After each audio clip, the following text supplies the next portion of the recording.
Pertama-tama sebelum kita bersama-sama masuk ke dalam perenungan firman, izinkan saya memperkenalkan diri saya terlebih dahulu di depan Bapak Ibu saudara-saudari sekalian.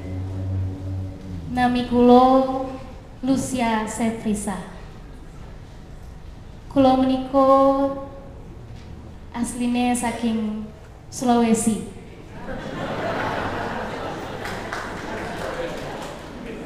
Ya, Bapak Ibu, dan saya juga alumni dari Universitas Kristen Duta Wacana, dan saat ini saya berada di sini sebagai salah satu bakal calon pendeta untuk GKJ Yeremia. Dan saya harap setiap pertemuan yang kita lakukan, terutama pertemuan kita pada saat ini, dapat menjadi berkat bagi kita semua yang dipegang oleh orang-orang Yahudi. Kita bisa melihat dan kita bisa menerka betapa sulitnya mereka mengambil kesimpulan atau inti dari pengajaran agama mereka karena saking banyaknya peraturan itu. Dan pekerjaan para ahli-ahli Taurat biasanya adalah mereka menimbang mana hukum Taurat yang lebih berat, mana hukum yang lebih berat, mana hukum yang lebih ringan, supaya jemaat, supaya umat atau orang-orang Yahudi lebih dimudahkan untuk memahami dan menggunakannya dalam kehidupan sehari-hari. Dan pertanyaan tentang manakah hukum yang paling terutama adalah pertanyaan yang menjadi bahan diskusi para ahli-ahli Taurat juga. Jadi ketika ahli Taurat ini bertanya kepada Yesus tentang hukum mana yang paling terutama, itu berarti ahli Taurat ini juga mengakui akan kemampuan Yesus yang boleh diajak untuk berdiskusi tentang hukum mana yang paling terutama. Maka bertanyalah ia, dan pertanyaan yang tepat saudara-saudari bisa mendapatkan jawaban yang tepat. Kita melihat jawaban Yesus adalah Yesus mengawali dengan kalimat, "Dengarlah hai Israel." Kalimat ini merupakan kalimat yang dikutip Yesus dalam Ulangan pasal 9, seperti Ulangan pasal 6 yang sudah kita baca bersama-sama tadi. Dan jika selama ini biasanya Yesus memberikan pemikiran-pemikiran yang baru atau jawaban-jawaban yang membuat kontra dengan ahli-ahli Taurat, kali ini jawaban Yesus memang mengutip dari hukum Taurat itu sendiri. Jadi jawaban Yesus tentu bisa lebih mudah diterima. Dan saudara-saudari, kalimat "dengarkanlah hai Israel" ini juga adalah kalimat yang biasanya dibacakan di dalam doa harian yang dilakukan oleh para orang-orang Yahudi. Jadi ini menandakan bahwa Yesus ingin mengatakan bahwa ini bukan sekedar perintah, bukan sekedar hukum, tetapi ini juga sebagai doa atau sebagai dasar dari hati kita yang ingin memuliakan atau menyembah kepada Tuhan. Lalu jawaban Yesus berikutnya, hukum yang terutama adalah, saya yakin kita semuanya sudah tahu. Benar ya Bapak Ibu Saudara? Apakah Bapak Ibu Saudara sudah mengetahui apa hukum yang terutama? Sudah? Sudah ya Bapak Ibu? Sudah. Terima kasih, saya percaya kita sudah tahu. Yang pertama adalah kasihilah Tuhan Allahmu. Kasihilah Tuhan Allahmu dengan segenap hatimu, dengan segenap jiwamu, dengan segenap akal budimu, dan dengan segenap kekuatanmu. Kemudian Yesus menambahkan ada hukum yang kedua yang mengikuti hukum yang pertama dan tentu saling berkaitan. Bapak Ibu juga sudah tahu ya? Bapak Ibu sudah tahu? Puji Tuhan. Bapak Ibu juga sudah tahu bahwa hukum yang berikutnya adalah kasihilah sesamamu manusia. Ketika Yesus memberikan jawaban ini kepada ahli Taurat kemudian memberikan respon. Respon ahli Taurat ini adalah, benar sekali Tuhan, benar. Menurut saya juga begitu. Memang menurut saya yang paling utama adalah mengasihi Tuhan, kemudian kita mengasihi sesama kita manusia. Bahkan ahli Taurat ini, Bapak Ibu Saudara yang terkasih, menambahkan lagi bahwa mengasihi Tuhan dan mengasihi manusia ini jauh lebih utama dari segala korban bakaran dan korban sembelihan. Ini menandakan bahwa ahli Taurat ternyata punya pemahaman yang sama dengan Yesus.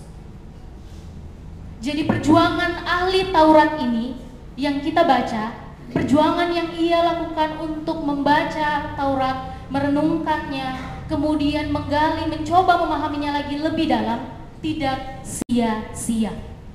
Karena ternyata ia sampai pada pemahaman yang sama juga dengan pemahaman yang dimiliki oleh Yesus.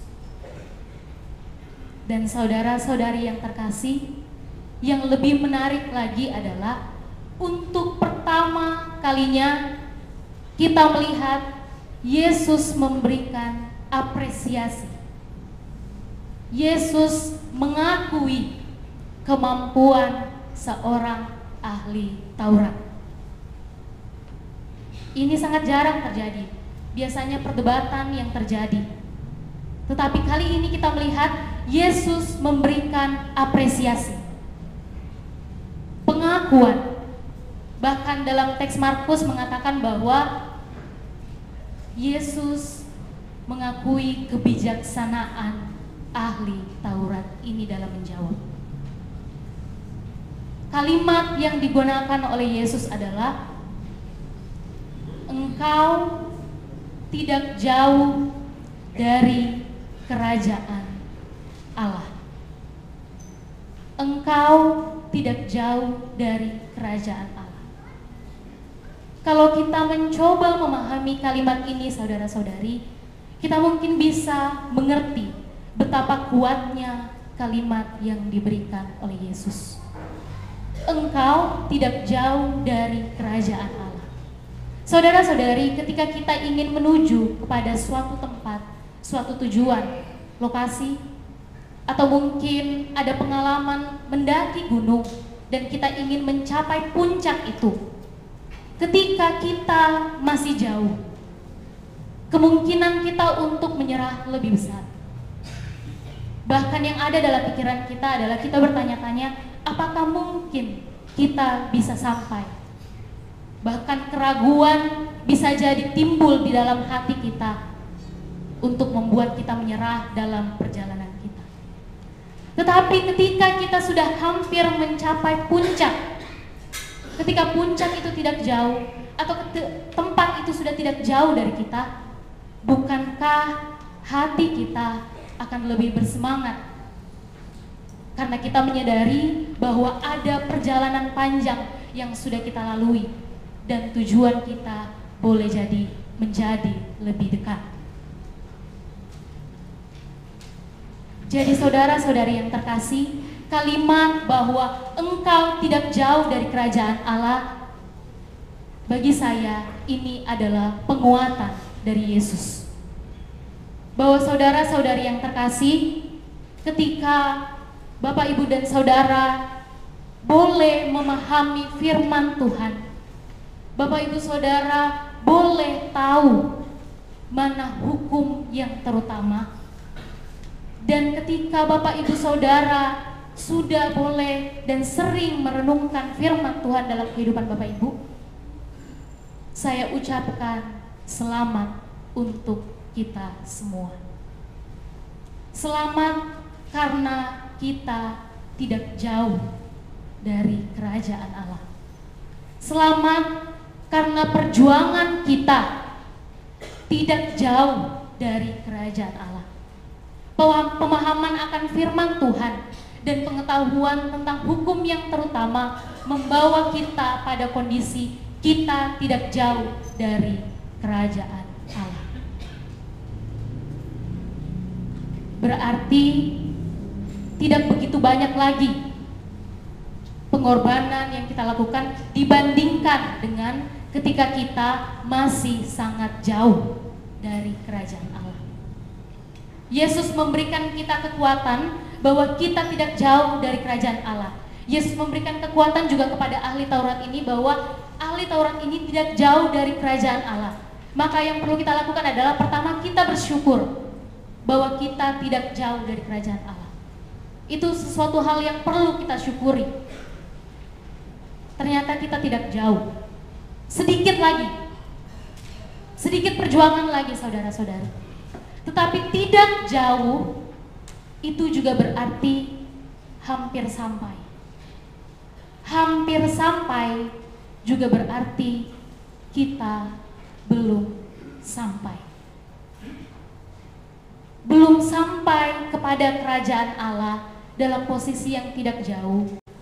Ini mengingatkan kita bahwa ketika kita gagal sampai pada kerajaan Allah, maka itu berarti sangat miris dan sebuah penyesalan yang cukup besar bagi kita. Hampir sampai berarti masih ada langkah-langkah selanjutnya yang harus kita tempuh. Dan kemungkinan untuk gagal juga masih ada. Saudara-saudari, saya berikan satu contoh ketika saya melakukan perjalanan dari Jogja menuju ke GKJ Yeremia. Ketika saya sampai di stasiun Jatinegara, saya mungkin boleh mengatakan bahwa saya sudah tidak jauh dibandingkan perjalanan panjang saya dari Jogja sampai ke sini.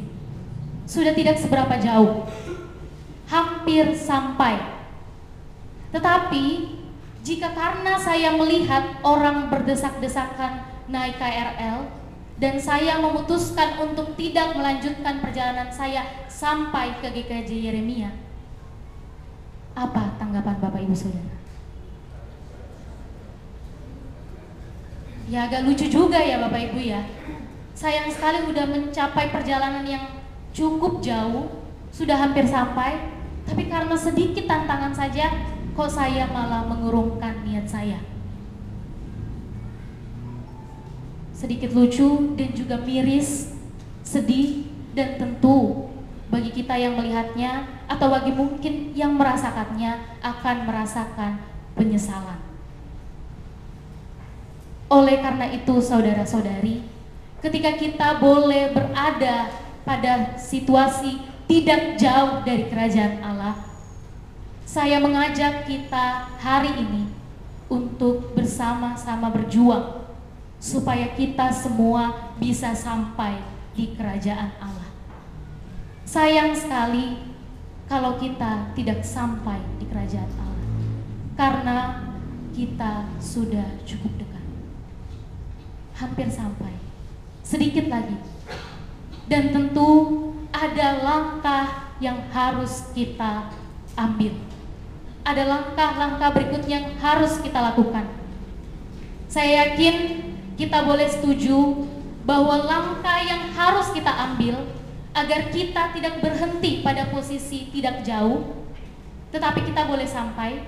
Langkahnya tentu saja adalah bukan sekedar hanya merenungkan, bukan sekedar hanya memahami, bukan sekedar tahu, bukan sekedar hafal di luar kepala mana hukum yang terutama. Tetapi tentu saja untuk sampai kepada kerajaan Allah yang perlu kita lakukan adalah melakukannya. Sangat sederhana kedengarannya. Dan saya yakin Bapak Ibu Saudara juga sudah sering mendengarkannya. Bukan sekedar untuk direnungkan, bukan sekedar untuk dipahami, tetapi untuk dilakukan. Bagaimana kita menjadikan firman Tuhan itu menjadi prinsip untuk kehidupan kita, menjadi dasar-dasar dari semua yang dapat kita lakukan. Dan semua itu kita lakukan dengan melakukannya.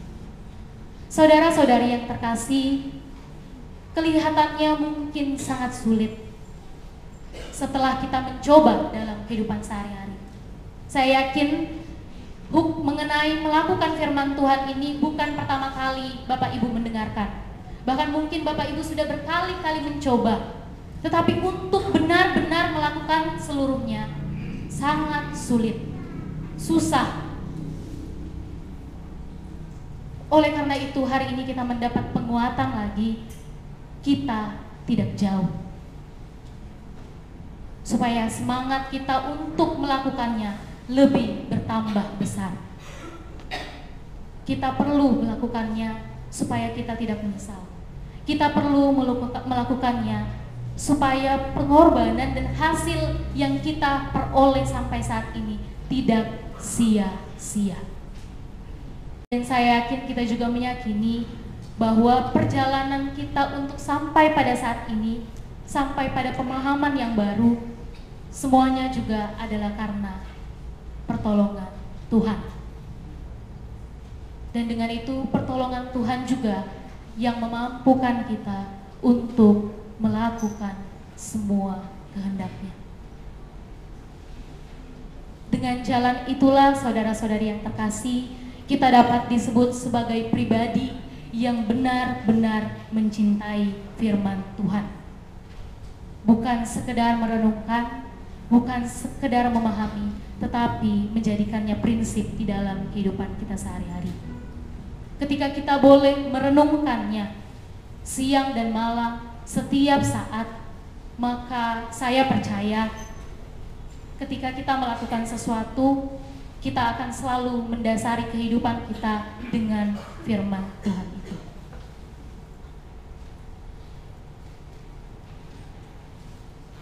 Kita sudah tidak jauh.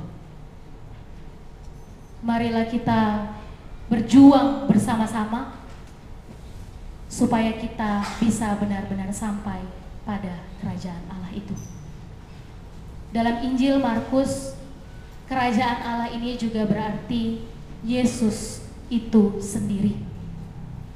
Jadi ketika Yesus mengatakan kamu tidak jauh dari aku, itu berarti Yesus juga mengatakan kamu hampir mengenal aku.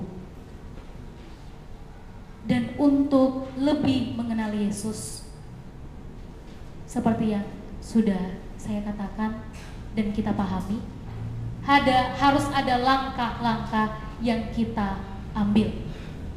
Jangan berhenti di tengah jalan. Jangan berhenti sampai di sini saja. Mari kita berjuang bersama. Yesus menunggu kita untuk benar-benar datang dan benar-benar sampai kepada dirinya. Terpujilah Tuhan. Tuhan